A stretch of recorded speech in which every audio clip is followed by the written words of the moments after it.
Assalamu alaikum wa rahmatullahi wa barakatuh. Praise be to Almighty Allah, the Lord of mankind, the owner of our soul. May Almighty Allah continue to guide us. Inshallah, today's topic is Al-Maddah. Al-Maddah. As you can see, the sign of Al-Maddah. Al-Maddah means prolongation. It means prolongation, to prolong a letter. That is Al-Maddah.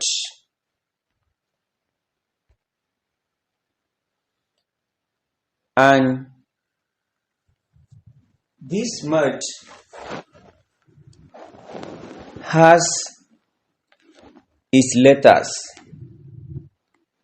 We call them huruf al-mad. They are 3 in number. They are as thus: alif, waw, ya. These are huruf al-mad.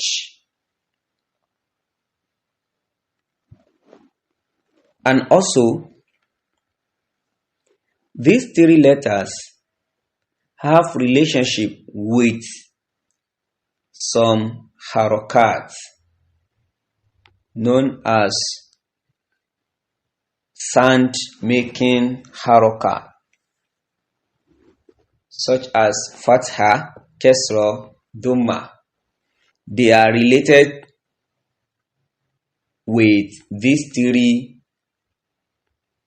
prolongation letters: alif, waw, and ya. That is why we have alaqatu or al-alaqatu bayna harakat as-sawt wa huruf al-mad. Alif, it has relationship or compatibility with fatha. Waw mad, it has compatibility with dhamma. Yaw madi, its own compatibility is with kesra. Now let's move to the conditions which we make these letters to be prolongation letters, because initially these 3 letters are known to be huruf al-hijaiyah, but before they can turn to prolongation letter, it means they will not function as huruf al-hijaiyah, as real letter. They will now function as mere letter, which is known as prolongation letters.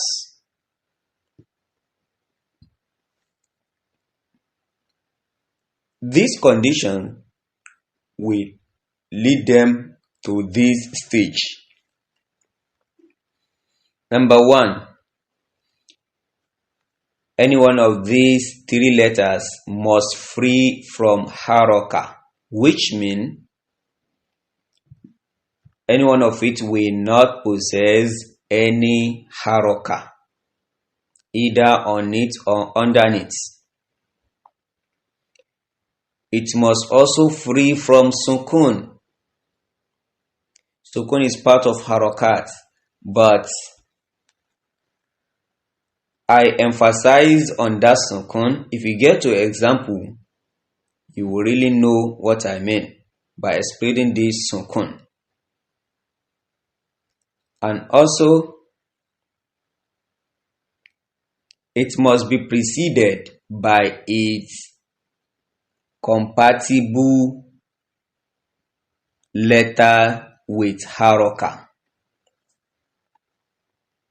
So the letter that will precede any one of these three letters must possess a compatible sign.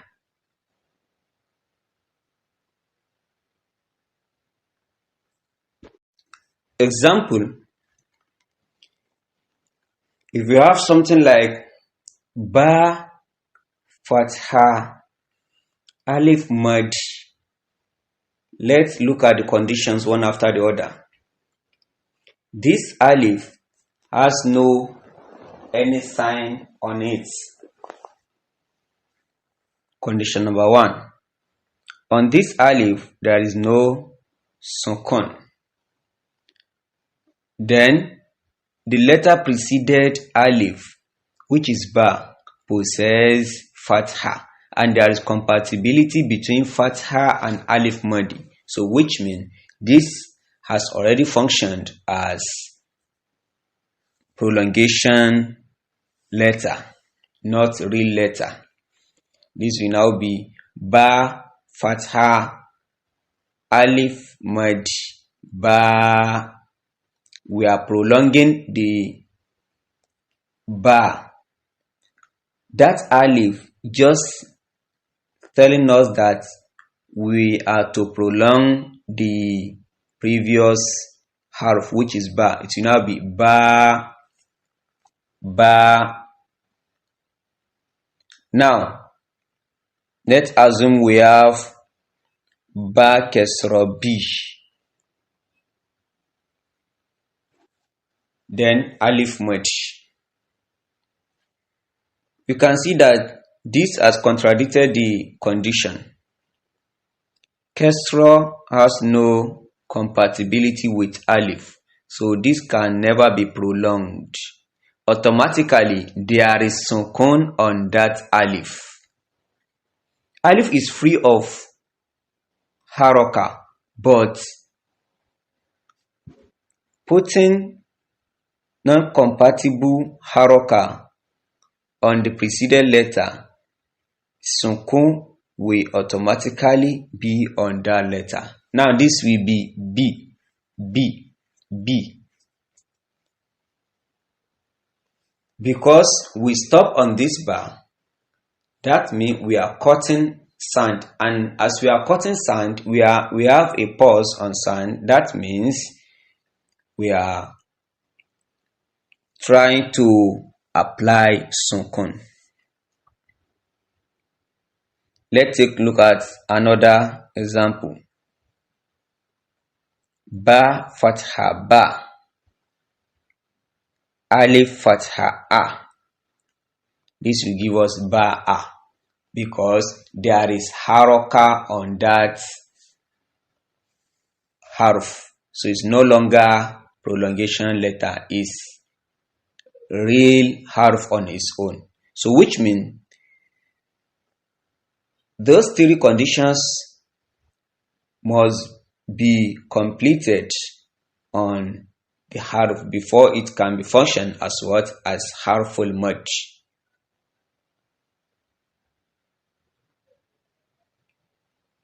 Now, we have two types of mad. We have two types of mad. Furthermore, we have more than two types of mad, but considering the period of prolongation, there are two types of mad. The first madi, I call it short mad, while the second madi, call it long mad. If you are to pronounce short mad, it's just a mere prolongation which will not precede the period of folding our two fingers. If you stress your fingers, then fold two of them.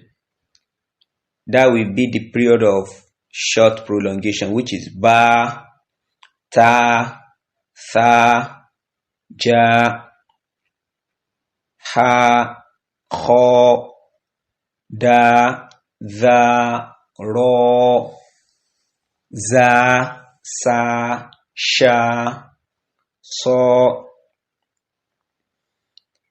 If you are applying wow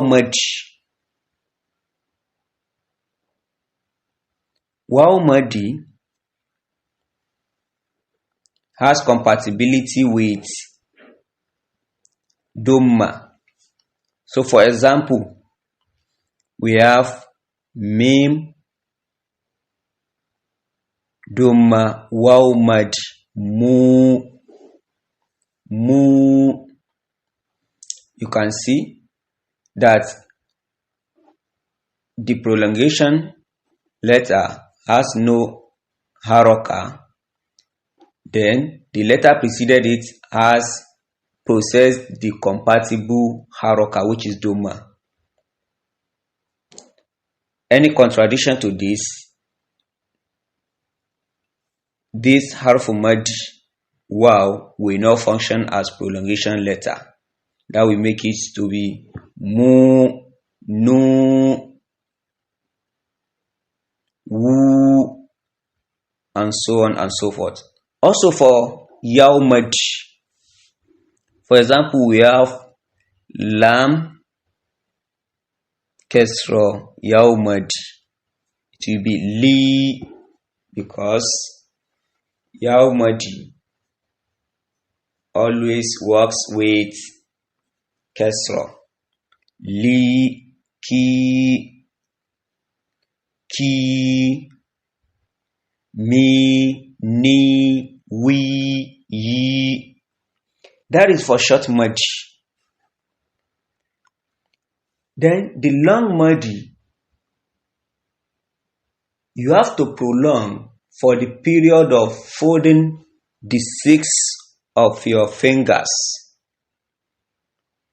Stress all your fingers. Start folding them. 1, 2, 3, 4, 5, 6. You will not count, but that period of folding your 5 fingers with another next fingers to make it 6 is a period of long prolongation. For example, we have bu,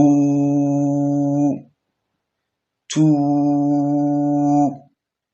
thu, ju, di, vi, ri, za, sa, sha, till the end. That is how to prolong long madi, and that is the longest period you can spend in prolonging madi. Inshallah, we have come to an end on this Qira'ah series of lecture. And by now, if you are really following us, you must have known how to read and write